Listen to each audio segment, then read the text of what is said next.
आशा के मोती चैनल में श्री दुर्गा नवरात्रि कथा। इस दिन से माता जी की स्थापना की जाती है।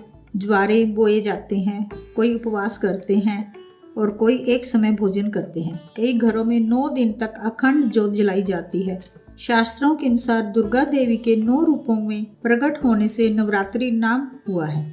इसमें पहली महाकाली, दूसरी महालक्ष्मी, माँ सरस्वती, योग माया, रक्तदंतिका, शाकंभरी, दुर्गा, भ्रामरी, चंद्रिका, यह 9 रूप देवी के हैं। प्रातः काल उठकर स्नान करके मंदिर में जाकर घर पर ही नवरात्रों में दुर्गा जी का ध्यान करके कथा सुननी चाहिए।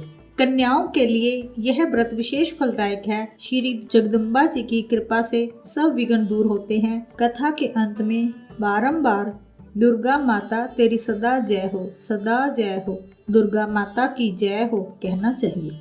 कथा। बृहस्पति जी बोले, हे ब्रह्मा जी, आप अत्यंत बुद्धिमान, सर्वशास्त्र और चारों वेदों को जानने वालों में श्रेष्ठ हो। हे प्रभु, कृपया कर मेरा वचन सुनो। चैत्र, अश्विनी, माघ, आषाढ़ मास के शुक्ल पक्ष में नवरात्रों का व्रत और उत्सव क्यों किया जाता है? हे भगवान, इस व्रत का क्या फल है? कैसे करना चाहिए? यह सबसे पहले किसने किया? बताओ। बृहस्पति जी की बात सुनकर ब्रह्मा जी कहने लगे, हे बृहस्पति, प्राणियों का हित करने की इच्छा से तुमने बहुत अच्छा प्रश्न किया है।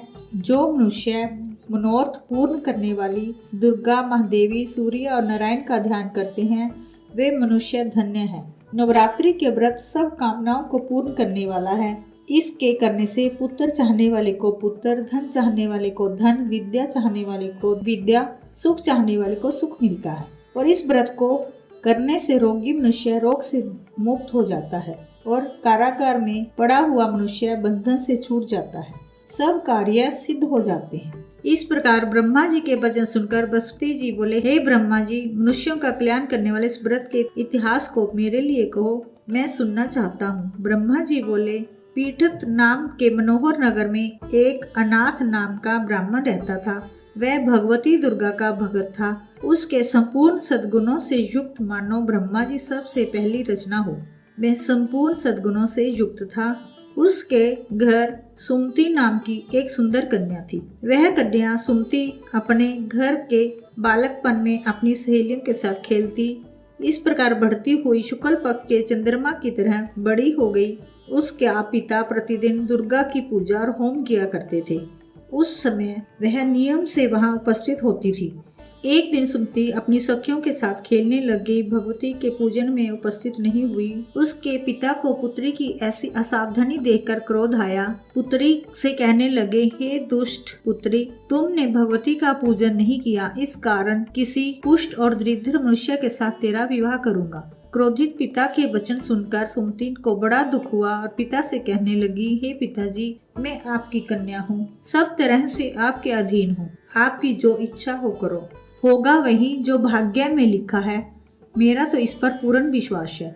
मनुष्य ना जाने कितने मनोरथों चिंतन करता है, पर होता वही है जो भाग्य में विधाता ने लिखा है। जैसा करता है उसको वैसा ही फल मिलता है, क्योंकि कर्म करना मनुष्य के अधीन है, फल देव के अधीन है। यह सब सुनकर ब्राह्मण को और क्रोध आया और अपनी कन्या को एक कुष्टी के साथ विवाह कर दिया और कहने लगा, जाओ जाओ, जल्दी जाओ, अपने कर्म का फल भोगो।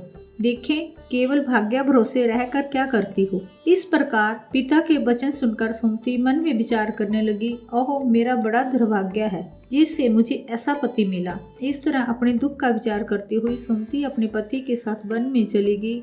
उन्होंने रात कष्ट से गुजारी। उस गरीब बालिका की ऐसी दशा देखकर भगवती पूर्व पुण्य के प्रभाव से प्रकट होकर सुमति से कहने लगी, हे दीन ब्राह्मणी, मैं तुम पर प्रसन्न हूँ। तुम जो चाहो वरदान मांग लो, मनवांछित फल देने वाली हूँ। भगवती दुर्गा का वचन सुनकर ब्राह्मणी कहने लगी, आप कौन है जो मुझ पर प्रसन्न है? कहो, अपनी कृपा दृष्टि मुझ दीन दासी को कृतार्थ करो। ब्राह्मणी का ऐसा वचन सुन देवी कहने लगी, मैं आदि शक्ति हूँ और मैं ही ब्रह्मा, विद्या और सरस्वती हूँ। मैं प्रसन्न होने पर प्राणियों का दुख दूर करके उनको सुख प्रदान करती हूँ। मैं तुझ पर तेरे पूर्व जन्म के पुण्य के प्रभाव से प्रसन्न हूँ। मैं तुझे तेरे पूर्व जन्म का वृतांत सुनाती हूँ, सुन। तू पूर्व जन्म में निषाद भील की स्त्री थी, अति पतिव्रता थी। एक दिन तेरे पति निषाद ने चोरी की। चोरी करने के कारण तुम दोनों को सिपाहियों ने पकड़ लिया, ले जाकर जेल खाने में बंद कर दिया। उन लोगों ने तेरे और तेरे पति को भोजन नहीं दिया। इस प्रकार नवरात्रि के दिनों में तुमने ना कुछ खाया ना जल पिया, इसलिए 9 दिन तक नवरात्र का व्रत हो गया। हे ब्राह्मणी, उन दिनों में जो व्रत हुआ उस व्रत के प्रभाव से मैं प्रसन्न होकर तुम्हें मनोवांछित वस्तु दे रही हूँ। तुम्हारी जो इच्छा हो सो मांगो। इस प्रकार दुर्गा के कहने पर ब्राह्मणी बोली, अगर आप मुझ पर प्रसन्न हैं तो हे दुर्गे, आपको प्रणाम करती हूँ। कृपया मेरे पति के कोढ़ को दूर करो। देवी कहने लगी, उन दिनों में जो तुमने व्रत किया उस व्रत के पुण्य से तेरे पति का कोढ़ दूर करने के लिए तैयार हूँ। मेरे प्रभाव से तेरा पति कोढ़ से रहित होकर सोने समान शरीर वाला हो जाएगा। ब्रह्मा जी बोले। इस प्रकार देवी का वचन सुन ब्राह्मणी बहुत प्रसन्न हुई। ऐसे बोली तब तक उसके पति का शरीर भगवती दुर्गा की कृपा से कुष्ठहीन होकर अति कांति युक्त हो गया, जिसकी कांति के सामने चंद्रमा की कांति भी छोटी हो जाती है। पति की मनोहर देह को देखकर स्तुति करने लगी कि हे दुर्गे, आप दुर्गत को दूर करने वाली, तीनों जगत का संताप हरने वाली, समस्त दुखों को दूर करने वाली, रोगी मनुष्य को निरोग करने वाली, प्रसन्न होकर मन वांछित वस्तु देने वाली, दुष्ट मनुष्य का नाश करने वाली हो। तुम ही सारे जगत की माता पिता हो। हे अम्बे, मुझ अपराध रहित अबला को मेरे पिता ने कुष्ठ रोगी के साथ मेरा विवाह करके घर से निकाल दिया। उसकी निकाली हुई पृथ्वी पर घूमने लगी। आपने ही मेरा उद्धार किया है। हे देवी, मैं आपको प्रणाम करती हूँ। मुझ दीन की रक्षा करो। ब्रह्मा जी बोले, हे बृहस्पति, हे ब्राह्मणी, तुम्हारे नाम का एक अति बुद्धिमान, धनवान, कीर्तिमान और जितेंद्रिय पुत्र शीघ्र ही होगा। ऐसा कहकर वह देवी उस ब्राह्मणी से फिर कहने लगी, हे ब्राह्मणी, जो कुछ तेरी इच्छा हो मांग सकती हो। दुर्गा का वचन सुनकर सुमति बोली, हे भगवती दुर्गे, अगर आप मेरे ऊपर प्रसन्न हैं तो कृपया कर मुझे नवरात्र विधि बताइए। हे दयावंती, जिस विधि से नवरात्र व्रत करने से आप प्रसन्न होती हैं, उस विधि और उसके फल को मेरे लिए विस्तार से करें। दुर्गा कहने लगी कि हे ब्राह्मणी, मैं तुम्हारे लिए संपूर्ण पापों को दूर करने वाली नवरात्र विधि को बतलाती हूँ, जिसको सुनने से तमाम पापों से छूटकर मोक्ष को प्राप्ति होती है। अश्विन मास के शुक्ल पक्ष की प्रतिपदा से लेकर 9 दिन तक विधि पूर्वक व्रत करें। यदि दिन भर का व्रत न कर सकें तो एक समय का भोजन करें। लिखे पढ़े ब्राह्मणों से पूछकर घट स्थापना करें। वाटिका बनाकर उसको प्रतिदिन जल से सींचें। महाकाली, महालक्ष्मी, महासरस्वती की मूर्तियां बनाकर उनकी नित्य विधि सहित पूजा करें और पुष्प चढ़ाएं। जायफल से कीर्ति, दाग से कार्य सिद्धि होती है, आंवले से सुख और केले से भूषण की प्राप्ति होती है। इस प्रकार फलों से अर्घ देकर यथाविधि हवन करें। गेहूं होम करने से लक्ष्मी की प्राप्ति होती है। खीर और चंपा के पुष्पों से धन और पत्तों से तेज और सुख की प्राप्ति होती है। आंवले से कीर्ति, केले से पुत्र प्राप्त होता है। कमल से राज सम्मान और दाखों से सुख संपत्ति की प्राप्ति होती है। खांड, घी, नारियल, शहद, जौ और तिल, इनसे तथा फलों से होम करने से मन वांछित वस्तु की प्राप्ति होती है। व्रत करने वाला मनुष्य इस विधान से होम कर आचार्य को अत्यंत नम्रता के साथ प्रणाम करे और यज्ञ की सिद्धि के लिए उसे दक्षिणा दे। इस महाव्रत को पहले बताई की विधि के अनुसार जो कोई करता है सब मनोरथ पूरे होते हैं। इन 9 दिनों में जो कुछ दान आदि किया जाता है उसका करोड़ों गुना फल मिलता है।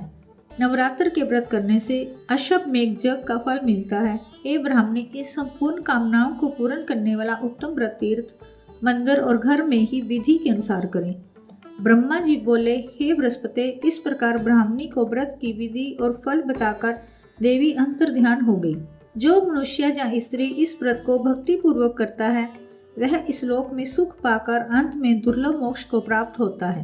हे बृहस्पति, दुर्लभ व्रत का महत्व मैंने तुम्हारे लिए बताया है। ऐसे ब्रह्मा जी के वचन सुनकर बृहस्पति जी आनंद के कारण रोमांचित हो गए। ब्रह्मा जी से कहने लगे, हे ब्रह्मा जी, आपने मुझ पर अति कृपा की, जो अमृत के समान इस नवरात्र व्रत का महत्व सुनाया। ऐसे बृहस्पति जी के वचन सुनकर ब्रह्मा जी बोले कि हे बृहस्पति, इसलिए तुम धन्य हो। यह भगवती शक्ति संपूर्ण लोकों का पालन करने वाली है। इन महादेवी के प्रभाव को कौन जान सकता है। दुर्गा माता तेरी सदा ही जय हो।